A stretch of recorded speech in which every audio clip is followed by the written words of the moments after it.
Olá, turma! Estão todos bem? Espero que sim. É um prazer estar novamente aqui com vocês para mais uma aula de matemática. E na aula de hoje nós vamos falar sobre o sistema de numeração decimal. Esse é um assunto que a gente já estudou bastante sobre ele, então eu espero que essa aula de hoje ela sirva mais para relembrar aquilo que a gente já sabe sobre o sistema de numeração decimal. Se você tem alguma dúvida, você preste atenção. Se você viu, você vai rever. E eu espero que no final dessa aula a gente tenha aprendido um pouco mais sobre as regras do sistema de numeração decimal. Bom, vamos lá. O sistema de numeração decimal, ele é de base 10. Como a gente já viu em aulas anteriores, base 10 significa dizer que a cada grupo de 10 elementos é formado uma nova ordem, onde um grupo de 10 unidades você forma uma dezena, um grupo de 10 dezenas você forma uma centena, um grupo de 10 centenas você forma um milhar e assim sucessivamente. O sistema de numeração decimal, a gente viu também que ele é formado por 10 algarismos, que são os símbolos do 0 ao 9, que são utilizados para formar qualquer número, seja ele pequeno ou muito grande. E também ele é posicional, onde a posição do algarismo do número, ele modifica o seu valor. Onde o mesmo algarismo que está na unidade, ele tem um valor. Esse mesmo algarismo, quando ele está na ordem das dezenas, ele tem um valor diferente. Por isso que ele é posicional. E o sistema de numeração decimal é o sistema que nós usamos atualmente. Nós vamos ver a leitura e a escrita do número. O número ele pode ser representado de várias formas. Aqui nós vamos ver que ele vai ser representado em forma de algarismos e também na escrita por extenso. A escrita por extenso é com a forma como você fala o número e você escreve ele com letras. Vamos observar o número 8.970. Então, ele é escrito 8.970. Esse é o nome do número. O número 806, você escreve 806 e 9.437. Aí você escreve ele por extenso, 9.437. Essa é duas maneiras de você representar um número, com o algarismo e por extenso. Vamos representar agora esses mesmos números no quadro de valor-lugar, onde nesse quadro é possível identificar quantas ordens e quantas classes tem o número. Vamos pegar o número 8.970. Ele tem 0 na unidade, que é a primeira ordem, 7 na dezena, 9 na centena e 8 na unidade de milhar. Se você observar, esse número ele tem 4 ordens, porque ele foi até a quarta ordem, que é as unidades de milhar. Ele também é formado por duas classes, que é a classe das unidades simples, que vai até a terceira ordem, e a classe dos milhares, que veio até apenas a ordem das unidades de milhares. Vamos representar agora o número 806, que ele tem 6 na primeira ordem, que é a ordem das unidades, 0 na segunda ordem das dezenas e 8 na ordem das centenas. Observe que ele só foi até a terceira ordem, então ele tem apenas uma classe, que é a classe das unidades simples. Vamos agora para o número 9.437. Ele tem 7 na unidade, 3 na dezena, 4 na centena e 9 na unidade de milhar. Observe que até a terceira ordem ele forma a classe das unidades simples. Porém, esse número ele veio até a quarta ordem, que já passou para a classe dos milhares. Então, esse número ele tem 4 ordens e 2 classes. Por isso que é importante você sempre botar o número dentro do quadro de valor-lugar. Porque a partir desse momento que você bota ele nesse quadro, você já consegue identificar cada ordem e cada algarismo que ocupa essa ordem. Nós vamos também ver a comparação e a ordenação de números. Para comparar dois ou mais números, é preciso observar o valor relativo de cada algarismo, ou seja, o valor que ele está na unidade, na dezena, na centena. E também, para saber qual é o maior, a gente sempre começa a comparar os algarismos que ocupam a mesma posição. Nós vamos observar os algarismos que estão na unidade, qual é o maior, qual é o menor. da dezena, da centena e assim por diante. Lembrando que a gente sempre começa a comparar esses algarismos da ordem maior, que é da esquerda para a direita. Vamos ver os números 4.395 e 4.593. Nós vamos descobrir qual é desses dois números que é o maior. Primeiramente, nós vamos botar ele no quadro de valor-lugar e identificar o valor relativo de cada algarismo, que é um dos primeiros passos. Aqui nós botamos o número 4.395 e embaixo 4.593. E também nós botamos o valor relativo de cada algarismo, onde na unidade ele tem um valor, na dezena tem outro, na centena outro e no milhar outro. Agora nós vamos comparar a cada ordem. Nós vamos começar da esquerda para a direita. Vamos comparar a ordem dos milhares. Aqui, ó, tem 4 e aqui também. Então, eles têm o mesmo valor. Não dá para a gente descobrir por essa ordem. Então, a gente parte para a ordem seguinte, que é a ordem das centenas. Nós temos 3 no número superior e temos o 5 aqui no número de baixo, que é o inferior. Aí surge a pergunta, o 3 é igual a 5? Não, o 3 é maior ou é menor do que 5? É menor. Se o 3 é menor, então o 5 é maior do que 3. Se a gente já descobriu que o 5 é o maior, então o número maior vai ser 4.593. Porque ó, o algarismo da centena de 4.593 é maior do que o algarismo da centena do 4.395.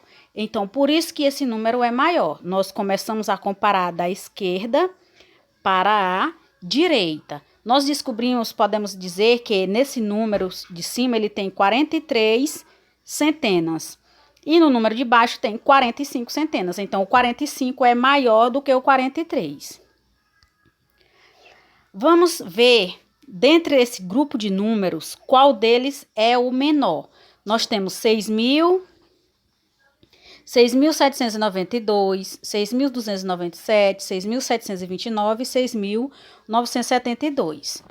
Para descobrir qual é o menor, a gente vai comparar as ordens. Aqui na primeira ordem, todos são iguais, que é 6. Vamos para a próxima. Aqui nós temos 7. Aqui tem 2, aqui tem 7 e aqui tem 9. Quem é menor? É 7, 2 ou 9? Ou 6? O menor vai ser o 2. Então, o menor número vai ser 6.297, porque a segunda ordem deles é a menor, que é o 2. Então, o 6.297 é menor. Agora, nós vamos ordenar esses números na ordem crescente. Crescente já está dizendo crescer, é do menor para o maior. Você vai pegando aquele que tem o menor algarismo na primeira ordem e vai botando um após o outro. Então, o menor que vai ter aqui é o 2. Aqui, ó, o menor é o 2. Depois tem o 8, o 7 e o 9. O menor vai ser o 7, depois o 8, aí sobrou o 9 e 9. Só que aqui tem 4 e aqui tem 9. Então, o menor vai ser 9.450 e, por último, 9.900. Vai ficar dessa forma, do menor para o maior. E agora, nós vamos escrever na ordem decrescente. Decrescente já está dizendo descer, decrescer, diminuir. Ou seja, vai ser do mais alto para o mais baixo, do maior para o menor. Então, ele tem aqui 1.234, 1.456, 1.001, 1.098 e 2.000. Então, na ordem decrescente, ele vai ficar dessa forma. O 2 que está representando a ordem maior, então ele fica primeiro, então ele é o maior número. Como esses outros todos começam com o número 1, então você compara a segunda ordem. Aqui tem 4, 2, 0 e 0. Aqui, então, o maior vai ser 4.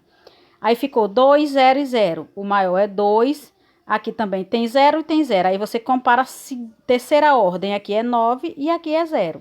Então, está ordenados do maior para o menor. Arredondamento.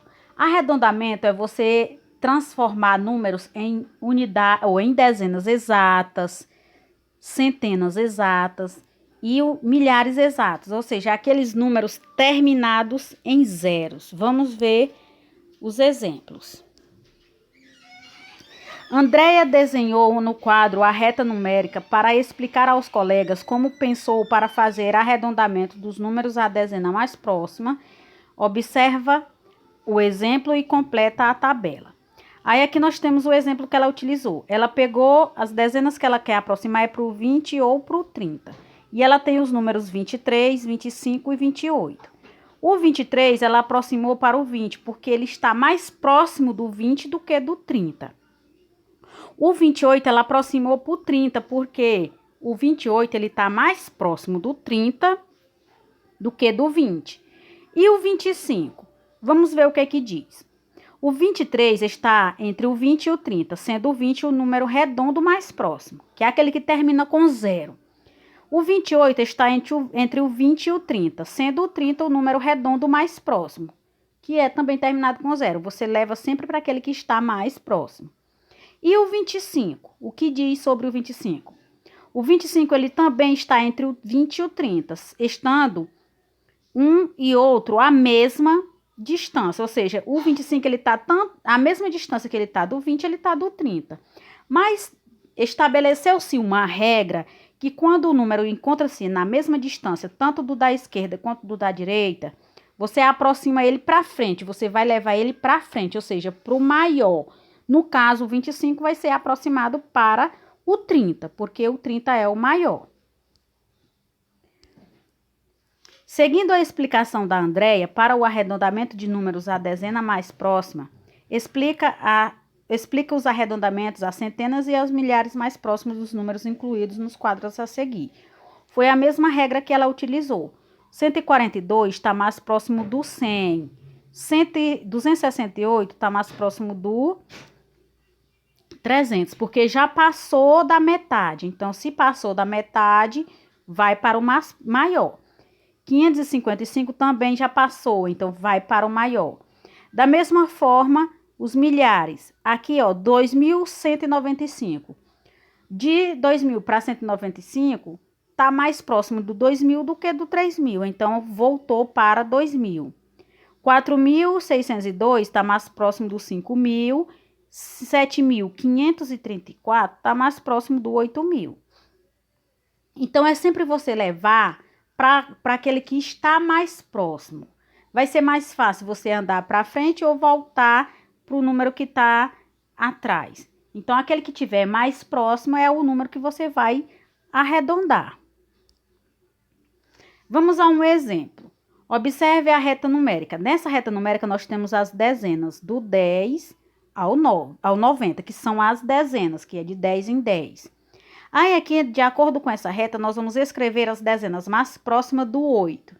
Bom, a dezena mais próxima do 8, a gente já sabe que a menor dezena é o 10. Então, a dezena mais próxima do 8 é o 10.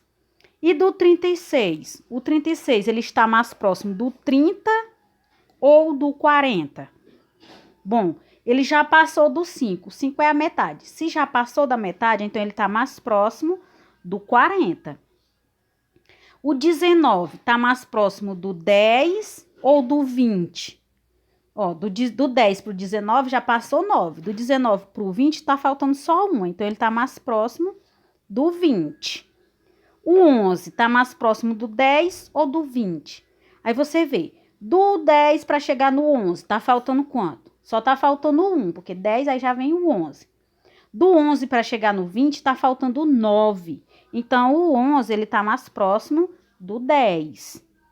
O 62, ele está mais próximo do 60 ou do 70? Aí você imagina, do 60 para chegar no 62, vão-se apenas 2. Porém, do 62 para o 70, você ainda vai ter que andar 8. Então, o 62 está mais próximo do 60. O 79, ele está mais próximo do 70 ou do 80? Se você parar para pensar, de 70 para 79, vai 9, passar 9. Do 79 para chegar no 80 só falta 1. Então, ele está mais próximo do 80. Então, é isso aqui arredondar. É você levar para um número redondo mais próximo. Lembrando que número redondo é aquele terminado em 0. É o 10, é o 20, é o 30, é o 100, é o 1000. Vamos continuar. Bom, aqui nós chegamos ao final de mais uma aula e eu trouxe uma frasezinha bem legal para vocês, que diz: quem acha que sabe tudo, não aprendeu nada. Aprender sempre. Ou seja, cada dia, a cada instante, a cada momento, sempre tem algo novo que a gente está aprendendo. Não existe um conhecimento que já esteja acabado, ou seja, nós estamos sempre em constante aprendizado. Bom, essa foi a nossa aula de hoje. Um forte abraço a todos vocês e até a próxima oportunidade.